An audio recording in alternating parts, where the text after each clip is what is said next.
नमस्कार दोस्तों, मैं हूं आपका दोस्त शैंती और फिर मैं लेकर आया हूं एक अच्छी सी और एक नई स्टोरी। कहते हैं कि सम्मान जो मिलता है किसी इंसान को वो उसकी हैसियत, उसके हालात और उसकी स्थिति को देखकर। लेकिन इंसान पूरी जिंदगी ये समझने लगता है कि ये सम्मान मुझे देखकर मुझे मिल रहा है। इसी संदर्भ में एक छोटी सी स्टोरी है कि एक बहुत बड़े सरकारी अफसर थे जो हमेशा अपना रौब झाड़ते थे, अपने बच्चे के सामने दिखाते थे कि वो क्या कर सकते हैं और क्या नहीं कर सकते हैं। एक बार की बात है कि दोनों अपनी गाड़ी से कहीं घूमने जा रहे थे और अब पिता पहले की तरह ही एकदम रौब झाड़े जा रहा था कि देखो मैंने ये कर दिया, मैं वो कर दिया, मैं उसको जानता हूँ, मैं उसको जानता हूँ। इतनी ही देर में बेटे ने देखा कि एक हवलदार उनकी गाड़ी को हाथ का इशारा दे रहा है। उसके पिता बहुत गुस्से में आ गए। उन्होंने गाड़ी को रोकी और हवलदार से पूछा, क्या बात है भाई, क्यों गाड़ी को इशारा दे रहे हो? तो हवलदार चुपचाप उनकी गाड़ी की खिड़की के पास आया और नम्र आवाज में बोलता है कि सर आप अपना ड्राइविंग लाइसेंस दिखाइए। इतने में ये सुनते ही उसके पिता का जो गुस्से का पारा होता ना वो बहुत ज्यादा चढ़ गया। उसने कहा ये छोटा सा हवलदार मुझसे ड्राइविंग लाइसेंस मांग रहा है। अपने बेटे के सामने अपनी इमेज न गिरे इसलिए उसने उस हवलदार को डांटते हुए फटकारते हुए बोला, तुम्हें पता नहीं कि मैं कौन हूं, मैं ये हूं, मैं वो हूं, मैं सचिवालय में काम करता हूं, ऐसा करता हूं, वैसा करता हूं। तो हवलदार ने फिर से विनम्र आवाज में उनसे बोला कि साहब आप कुछ भी हो, मुझे से क्या फर्क पड़ता है, मेरा काम है ड्राइविंग लाइसेंस आपका चेक करना, तो आप ड्राइविंग लाइसेंस दिखाइए। और ये क्या, आपने सीट बेल्ट भी नहीं पहनी है और नहीं आपके बेटे ने पहनी है, आप खुद तो गलत कर ही रहे हो, साथ ही अपने बेटे को भी गलत करना सिखा रहे हो, ये तो गलत है ना।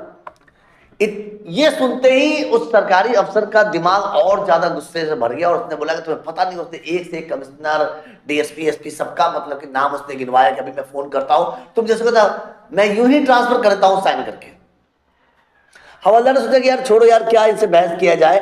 उसने कहा चलो सर कोई बात नहीं, चलान वलान जाने दो, आप एक काम करो कि जो सीट बेल्ट आपने नहीं पहना ना वो सीट बेल्ट लगाओ और आगे बढ़ो, बिना सीट बेल्ट लगाए तो मैं गाड़ी आपकी 1 इंच आगे नहीं बढ़ने दूंगा। उस सरकारी अफसर ने भी कहा चलो यार फालतू क्यों मैटर बढ़ाया जाए, मुझे भी लेट हो रहा है। उसने फट से अपना सीट बेल्ट लगाया, अपने बेटे का सीट बेल्ट लगाया और गाड़ी आगे बढ़ गई। ये सारा वाक्य उनका बेटा बड़े आराम से देख रहा था। फिर से सरकारी अफसर ने अपने बेटे के सामने ये एकदम लंबी लंबी छोड़ना चालू किया कि उसे पता नहीं है कि मैं कौन हूं, मैं उसका ये कर दूंगा वो कर दूंगा। अभी ये बात उनकी चली रही थी कि अचानक से धम से कस की आवाज आई। उसके पिता और उसके बेटे, वो सरकारी अफसर और उसका बेटा दोनों चौंक गए। गाड़ी रोकी तो देखा कि एक बूढ़े इंसान को एक बड़ी सी गाड़ी टक्कर मारकर भागी जा रही है और उस बूढ़े इंसान के पास वो हवलदार किसी तरीके से उसको सहारा देकर बैठाए हुए हैं। तभी उस हवलदार की नजर उस गाड़ी में पड़ती है तो सरकारी अफसर को बोलते हुए कहता है, ओ सचिवालय साहब, अरे जल्दी इधर आइए, मेरे पास बाइक भी नहीं है तो मैं इनको थोड़ा हॉस्पिटल पहुंचा दूं ताकि इनका इलाज हो सके, इनकी जान बच सके। लेकिन सरकारी अफसर ने बहाना बना दिया कि नहीं यार मेरी माँ बीमार है, ये है वो है, करते हुए वो वहां से चल गए। रास्ते भर उनका बेटा ये सोचते हुए आ रहा था कि नहीं उसके पिता ने ये गलत किया है, जिसके पास एक छोटी सी बाइक भी नहीं है वो उस बूढ़े इंसान की मदद करने को तैयार था, लेकिन उसके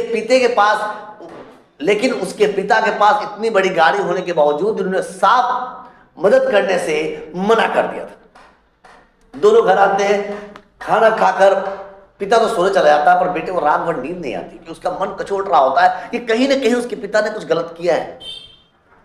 खैर सुबह होती है, सुबह होते ही बेटे के हाथों में अखबार आता है। अखबार जब वो पढ़ता है उसकी आंखें नम हो जाती है क्योंकि अखबार में उस हवलदार की बड़ी सी फोटो लगी होती है और साथ में लिखा होता है बड़े बड़े मोटे अक्षरों में, शाबाश हवलदार जी। न्यूज छपी होती है कि शाबाश हवलदार जी, आपने अपने कंधे पर एक बूढ़े इंसान को 700 मीटर चलकर उसको हॉस्पिटल सही समय पर पहुंचाया ताकि उसकी इलाज हो सके और उसका जान बच सके। यह देखते ही मैं तो सोचा कि एक हवलदार जिसके पास खुद की छोटी सी बाइक भी नहीं थी वो उस बूढ़े की जान बचाने के लिए कितना तत्पर था और कितना बेचैन था। और एक तरफ जहां उसके पिता के पास इतनी धन दौलत, इतनी बड़ी गाड़ी, वैभव, साम्राज्य, सब कुछ था, लेकिन उसके पिता ने उस बूढ़े इंसान की, उस हवलदार की मदद करने से साफ इनकार कर दिया और वो बहाने बनाकर वहां से निकल गए थे। बेटा नम आंखों से पेपर लेता है और अपने पिता के पास आकर बोलता है कि पिताजी ये रहा आज का न्यूज़पेपर और इसमें आपके काम की खबर छपी है, प्लीज एक बार पढ़िएगा जरूर। कहानी छोटी सी है पर ये सार ये समझाती है, ये हमें शिक्षा देती है कि अगर आप ये कहानी छोटी सी पढ़ी है हमें, ये कहानी छोटी सी पर हमें ये शिक्षा देती है कि आप कितने पैसे वाले क्यों ना हो जाए, कितने भी वैभव धन दौलत और सुख वाले क्यों ना हो जाए, अगर आपके अंदर किसी को देने की, किसी को मदद करने की इच्छा नहीं है तो आप इंसान कहलाने के लायक नहीं है। भगवान हर किसी को देने के लायक नहीं बनाता, लेकिन अगर भगवान ने आपको देने के लायक बनाया है और अगर आप अपनी क्षमता के अनुसार किसी की मदद नहीं कर रहे हैं, किसी की मजबूरियों का फायदा उठा रहे हैं जबकि उसकी मजबूरी में उसका साथ नहीं दे रहे हैं, तो यकीन मानिए आप इंसान कहलाने के बिल्कुल भी लायक नहीं है। सो दोस्तों, हर किसी को अपनी जरूरत के हिसाब से, अपनी शक्ति के हिसाब से एक जरूरतमंद की मदद जरूर करनी चाहिए। याद रखिएगा, आप जितनी मदद करेंगे ऊपर वाला उतना ही मदद आपको करेगा। और साथ ही साथ अगर आप इंसान हैं तो अपने अंदर एक थोड़ी सी, एक छोटी सी ही सही इंसानियत जरूर जिंदा रखें, क्योंकि ये इंसानियत तो ही है जो हमें बाकी जीवों से अलग बनाता है। तो मिलते हैं अगली स्टोरी में, अगले सोच के साथ, अगले थीम के साथ। तब तक के लिए स्वस्थ रहिए, सुरक्षित रहिए। Good bye.